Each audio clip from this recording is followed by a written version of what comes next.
Okay, so welcome to another Frieren Friday. Funny enough, this is episode 15, and today is December 15th. I just kind of realized that. That's a nice little coincidence. And I don't know if this is a hot take. I also don't know if this is, despite this being my take, I don't know if this is a take I actually agree with, or if this is just like a recency bias thing. I'm going to go ahead and say it. This might be my favorite episode of the show so far. And the reason this might be my favorite episode so far is it kind of gives me a little bit of everything. So, the first half, because this is one of those episodes, like most of them, where it's essentially two separate stories rather than the entire episode focusing on one thing. The first half is the crew is going on their journey. Fern is getting noticeably very tired. And when they go into a town, they find that all the people in the town are asleep. And they're checking them out. They find out that, okay, this is a curse. Sign's doing some more investigation into it. It's like, and they talk about some lore, which that's one of the things I liked about it. Like, we're getting a little bit of a lore dump in this episode. There's three kinds of magic. Human magic, which I'm assuming that's kind of like what elf magic is too. Demon magic, or / monster magic, which is curses.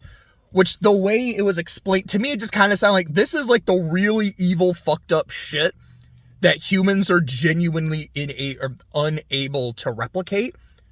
And then there's goddess magic, which is like based on scripture and text. And it's one of those things that either you can do it or you don't. It depends on if you have the knack for it. And if you do, you are then, like, by default, highly resistant to curses. Like, that's really cool, interesting shit to learn. So, Stark pretty quickly, once they're in the town, ends up falling asleep. He gets fucked up by the curse. As they're doing some more, because by that point, they're kind of realizing, okay, to cure the curse, it's going to take too long. It's best if we go kill the monster. This is probably where the monster is. Let's go. So Stark falls asleep. Then Fern falls asleep. And Frieren's like, all right, son, I'm going to tell you what's up. I'm about to fall asleep. Wake me up when you go fight the monster. I will take care of it. I will kill it. But my magic will only keep you up for 5 seconds. She's already asleep. So Sign goes to fight the monster, and it's this big-ass fucking plant. So he starts fighting this plant while wielding his book, and he's like reading shit from the book, and shit's coming out of the book, and I'm like, I didn't expect to be reminded of fucking Zatch Bell while watching Frieren, but like, this is, like, I'm getting Zatch flashbacks. It's not quite the same, because there, the spell comes out of the Momoto, not actually out of the book, but it's similar, and it's not even that similar. I'm just like, it made me think of it, and I thought that was kind of neat. But he's fighting this plant, and as he's fighting the plant, he's like, okay, I can't beat this, because he shoots it at its core, it deflects the magic. He's like, fuck, I can't do this. I have to wake up Frieren, but we only have 5 seconds, and we don't know each other well enough. What's probably going to happen is I'm going to wake her up, and I'm going to try to explain shit, and she's not going to be able to kill the thing in time. And then he has a flashback.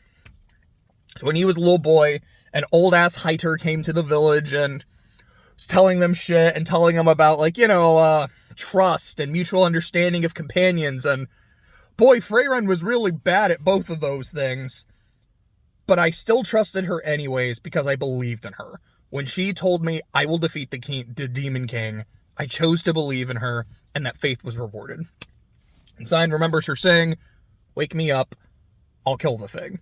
So he wakes her up, and as he's explaining, Frieren, this is what we got, she immediately just fucking blasts it and nukes it out of existence. And this, like, the music playing as Sign was fighting, I don't remember if it was the same track when Frieren blasted it, was this, like, really fast-paced flute, and it was so cool, it was so good. I was like, damn, did they get Andre 3000 on this? I was like, this was really good, I loved it. And then after that, Frieren pats him on the head, tells him he's a good boy and shit. I was like, that's adorable. And I think that was basically it for the first half. I just want to check, was there anything else? Yeah, like, that was pretty much it for the first half. But it gave me a lot of stuff. It gave me some, fun, cute party interactions. It gave me a monster to fight. It gave me really good music. And it gave me some interesting lore. Good shit all around. Then we get to the second half of the episode, where they get accosted by a noble. It was Lord Orden, I believe. I actually didn't write his name down, and that's my bad, but I want to say it was Orden. I remember it started with an O. Who essentially tells them, your friend here, that being Stark, looks almost exactly like my son. And my son died recently in combat. Not a lot of people know it was him. We're going to have a big soiree at my mansion in 3 months. What I want is to use Stark as a stand-in for my son to... It's less to save face, and it was more of to kind of build morale, to make it look like he's still around, he's still alive, we still have hope to believe in, etc., etc. And Stark's just like, I don't feel comfortable, I don't want to do this. And Frieren's like, we got shit to do. And then Fern tells her, hey, we're dirt fucking poor right now. We're kind of not in a position to say no. So the guy makes his offer, it was 10 gold coins. It was like 10 Strat gold coins, I believe is what he said. He's like, Fern, how much is that? That's 3 meals a day plus snacks for an entire year. Throw in a grimoire and we'll do it. Because of course she wants to get her book. Like that made perfect sense. So Stark is going through etiquette lessons, so you have to dress, this is how you have to hold yourself, this is how you have to talk, let's groom him a bit, etc., etc. And meanwhile, Frieren and Fern are just eating donuts like the entire... You just keep cutting to them eating sweets, having the time of their life, Signs just chilling, and Stark's like, I don't want to fucking do this shit. He has a nice bonding moment with the dude when he meets the guys... When he meets the noble's youngest son, and he's reminded of himself, of being the son that's not as good as the older son. The elder was the favorite of the father and shit. But the father's saying, he's like, no. Please don't misunderstand. I love my youngest son. He does not have the talent of the older, but he has the work ethic that's needed. He's going to be stronger than me someday. The problem is, I tell him that, and it goes to his head, so he doesn't work as hard, and he doesn't improve. And I kind of liked all that. There's a scene where Stark and Fern are crossing paths, then he gets down on one knee, grabs her hand, holds it, he doesn't kiss it, but he's like, how is that? Like, am I doing that okay? It doesn't suit you. Oh, okay. Didn't have to be so mean about it. And then when he walks off, she's just kind of looking at her hand like this was the single most wonderful thing to ever happen to me, and I loved it. I was like, that was sweet, that was adorable, I loved it. And then when they're about like a month and a half, a month away, the Lord goes to Fern and says, hey, it's time for your lessons too, by the way, because unless Frieren's gonna be the one escorting him at the dance, like he can't go alone. Frieren, can you do this? Good luck. She just starts eating more donuts. I got a good laugh out of that. So Fern is doing her lessons, and she fucking hates it, but the two of them go to the thing, and there's no drama at the event. I was like, is someone gonna call them out on it? Is this gonna, lead to some crazy shit? It doesn't, but they have this long dance sequence between the two of them. And it was sweet. I loved it. I really, really loved it. Like, this is so wonderful. This is so pleasant. This is great. And Signs watching the two of them, kind of thinking to himself, I can see what's happening. And he's like, Frieren, we're here. We're all dressed up.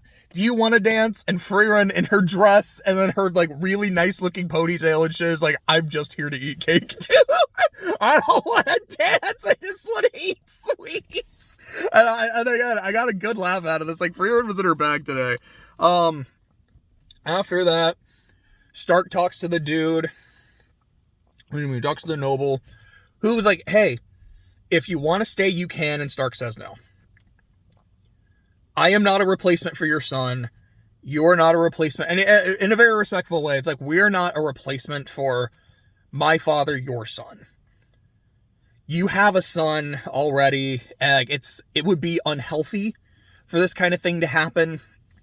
And on top of that, I left my master on bad terms, and I want to go and see him again. And when I go see him, I want to tell him stories. So just like he said, like, this is why he's doing the journey. I want to tell him stories of all the cool shit that I did, the places I saw, the monsters I fought. And if I stay here, I can't do that. And Frieren spends, and then, like, that's how that ends. And then Frieren spends a lot of time finding a grimoire, and that's how the episode ends. Is there anything else to say? I don't believe so.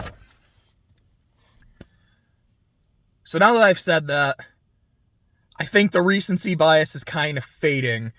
I do think my favorite episode is when Frieren is giving the backstory on demons, and, like, that story of the little demon girl.